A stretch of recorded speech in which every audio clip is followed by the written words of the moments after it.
भगत सिंह चौक, कारगिल चौक, पटना, बिहार। आज भगत सिंह का जयंती भी है और उनका शहादत दिवस भी है। आप उनको श्रद्धांजलि किस रूप में देना चाहेंगे, क्या कहना चाहेंगे?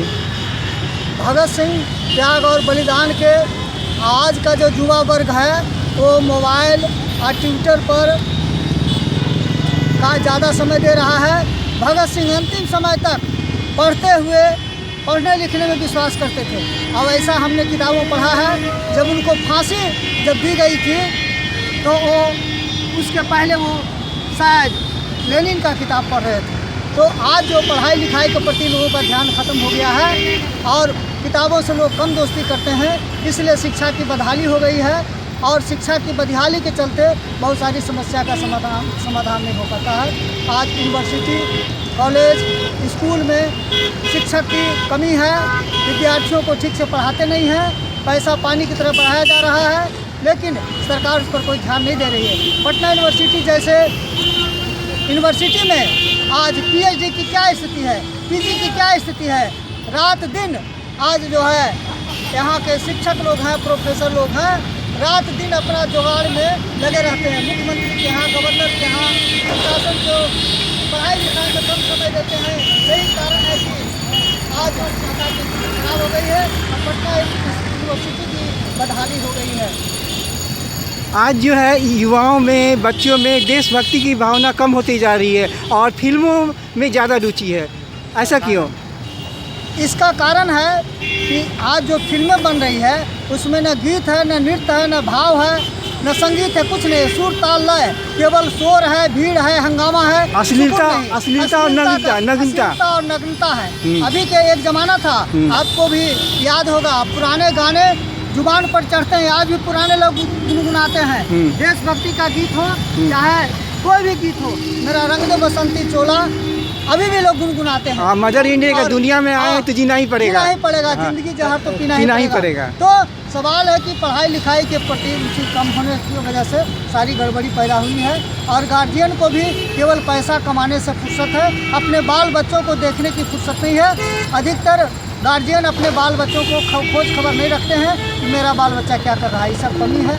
इसके लिए तो माता पिता भी जिम्मेदार है और शिक्षक भी जिम्मेदार है। माता पिता तो सबसे ज़्यादा जिम्मेदार हैं, सबसे ज़्यादा जिम्मेदार हैं, शिक्षक भी जिम्मेदार हैं और लड़का की जिम्मेवारी 3 नंबर में हम मानते हैं। 1 नंबर में माता पिता, 2 नंबर में शिक्षक और 3 नंबर में लड़का की जवाबदेही है। क्योंकि अभी का जो माहौल बन गया है, कैसे पैसा कमा लेना है और पैसा के चक्कर में सारा सिस्टम कोलैप्स हो गया है। वकील साहब आप बताएं, बच्चियों में, युवाओं में देशभक्ति की भावना कैसे जगेगी? इसके है कि जो भी हमारे शहीद हो चुके हैं देश के लिए, उनकी जो है पाठ्यक्रम सिलेबस में शामिल होना चाहिए जी, ताकि उनके जीवनियों को पढ़ करके उनके रोम रोम खड़े हों और देश के लिए उन्होंने कितनी दुख सहा, जो आज देश हमारा आज़ाद है, वो हमेशा याद उनके दिमाग में रहेगा कि हमें किस डायरेक्शन में जाना चाहिए, उनमें क्या क्वालिटी थी, सारी क्वालिटी वो अपने में ले आए। पाठ्यक्रमों में सुधार भी होना चाहिए। सुधार की जरूरत है, धन्यवाद। इतिहास को पढ़ाना चाहिए। आप कुछ बोलें, कैसे देशभक्ति की भावना जगेगी युवाओं बच्चों में? युवा और बच्चों में भावना उस सब जब जगेगा जबकि जो हमारे शिक्षा में सुधार, शिक्षा व्यवस्था जो चरमरा गई है। कैसी है बिहार की शिक्षा व्यवस्था पर, क्या बोलेंगे आप? बिहार के जो शिक्षा है वो थोड़ा जोर से बिल्कुल चरमरा गया। इसका जो व्यवस्था है उस व्यवस्था में जो अभी है वह ऐसे लोगों का बहाली किया गया है जो कि उनको स्वयं पता ही नहीं है कि हमको क्या पढ़ाना है। खाली गए, हाजिरी बनाए और अपने चल दिए, पैसा सरकार दे ही रही। इसलिए शिक्षा व्यवस्था को सुधार होना चाहिए। जब तक सुधार की व्यवस्था नहीं होगी, शिक्षा आपको ऊंचा नहीं बढ़ेगा और पाठ्यक्रम में भी सुधार होना चाहिए जी। ये जो खिचड़ी का प्रोग्राम जो भारत सरकार ने चलाया है, इससे भी बहुत स्थिति दयनीय हो रही है। खिचड़ी व्यवस्था को ख़त्म करना चाहिए, क्योंकि खाने में ही समय 3 घंटा 4 घंटे, जहाँ पर 600-800 बच्चे हैं, वहाँ जो खाना का सिलसिला होता है तो खाने में ही उनका समय व्यतीत हो जा रहा है। पाठ की कर्म पढ़ाई तो एकदम नगण्य हो जा रहा है। इसलिए इस व्यवस्था को जब तक ये खिचड़ी का व्यवस्था समाप्त नहीं किया जाएगा तब तक कि शिक्षा व्यवस्था में सुधार नहीं हो सकता। और शिक्षा व्यवस्था में घोटाला तो एक समस्या है ही है। हाँ, घोटाला तो हो ही रहा है। ये घोटाला के लिए ही ये जो है खिचड़ी का प्रोग्राम है। उसमें भी घोटाला, मिड डे में भी घोटाला है। हाँ, मिड डे मील में भी घोटाला है। बोलता है खिचड़ी वाला मिड डे ही घोटाला है। और परीक्षा घोटाला तो अलग ही है। हाँ, पैसा है अलग है, इसलिए इसमें सुधार होना चाहिए। आप जरा बोलें, कैसे युवा, बच्चे और युवा जो है देशभक्त बनेंगे? देशभक्त और युवाओं की जो बात करते हैं तो आज सबसे दुख के साथ कहना पड़ता है कि इस देश में जितने भी हमारे नौजवान या भाई बंधु जो भी है उसका कोई अभिभावक नहीं रह गया। हाँ। आज के नौजवानों में मैं हर बैठक में आह्वान करता हूं कि आज के नौजवान जगो और अपने अभिभावक से पूछो कि तुम हमको कहाँ ले जा रहे हो। अभिभावक जो इस देश का जो अभिभावक है वो पीछे हट गया है और अपनी जवाबदेही को भूल गया है कि हमारे लोग कहाँ जा रहे हैं। और जिस देश की में संस्कृति समाप्त हो जाएगी उस देश की हालात यही होती है। तो मैं खास करके इन नौजवानों को आह्वान करता हूँ, हर समय कहता हूँ कि तुम आज के अभिभावक को पिटाई करो कि तुम हमको क्या कर रहे हो, तुम हमको कहाँ ले जा रहे हो। नौजवान से ज़्यादा दोषी आज के अभिभावक हैं जिनको जवाबदेही दी गई है, वो सबसे बड़ा दोषी है और उनको सजा मिलना चाहिए।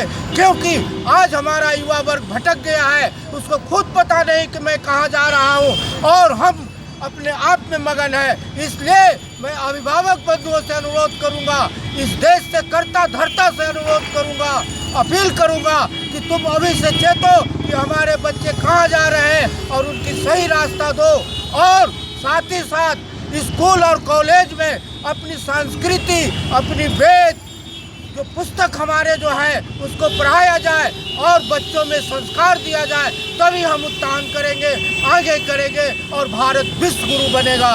यही मेरा कहना है। मेरा नाम राज नारायण अकेला हुआ, जवान किसान मोर्चा संसदीय बोर्ड का चेयरमैन एवं चुनाव प्रचार अभियान समिति के अध्यक्ष। जय हिंद।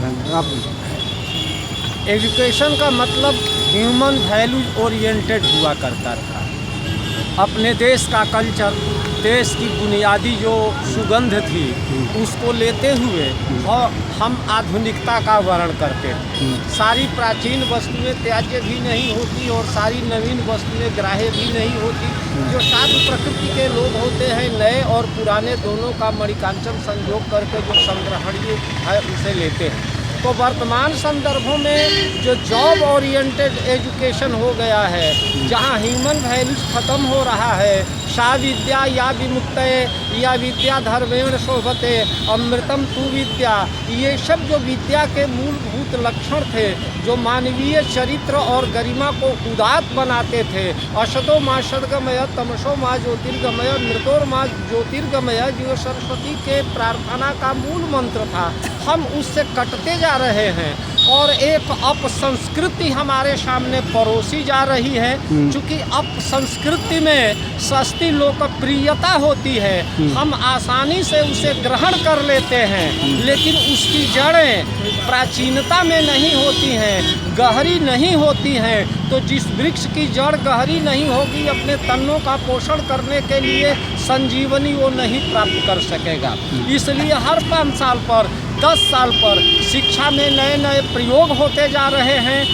लेकिन जो हमारी प्राचीन शिक्षा प्रणाली थी, जो वैल्यूज ओरिएंटेड एजुकेशन था, जो ह्यूमैनिटी ओरिएंटेड एजुकेशन था, जो लीव एंड लेट लीव का था, जो न केवल स्वांतः सुखाए बल्कि उस स्व में समग्र व्यष्टि का भाव था, उस स्व में पर भी था, व्यष्टि में समष्टि का था, जीव में ही शिव का जो निवास था, हम इससे अलग होते जा रहे हैं। आज टेक्स्ट बुक का ज़माना है, पासपोर्ट का ज़माना है, एन केन प्रकारण केवल डिग्रियाँ बटोरो, तोमर जी इसके साक्षात प्रमाण हैं। विश्वविद्यालय में भी शिक्षा का बाजारीकरण हो गया है। तो जब तक बाजार की वस्तु से शिक्षा हटेगी नहीं और हमें उसे अपनी चेतना के साथ संपृक्त नहीं करेंगे, तब तक हम शिक्षा के मूल उद्देश्य से भटकते रहेंगे। आज पुस्तकों के नाम पर भी तात्कालिक मूल्यों को लेकर के किताबें रची जा रही हैं, जो हमारे स्वतंत्रता संग्राम का इतिहास है, जो हमारा स्वर्णिम अतीत है, वहाँ खड़े होकर के वर्तमान की दुर्वस्था को दूर करने के लिए, भविष्य की नई संचेतना को प्राप्त करने के लिए हमारे पास कुछ नहीं है। भारतेंदु हरिश्चंद्र संभवतः इसी को लेकर के लिखे होंगे कि हम कौन थे, क्या हो गए और क्या होंगे अभी, आओ विचारें मिल कर हम भारतवासी सही।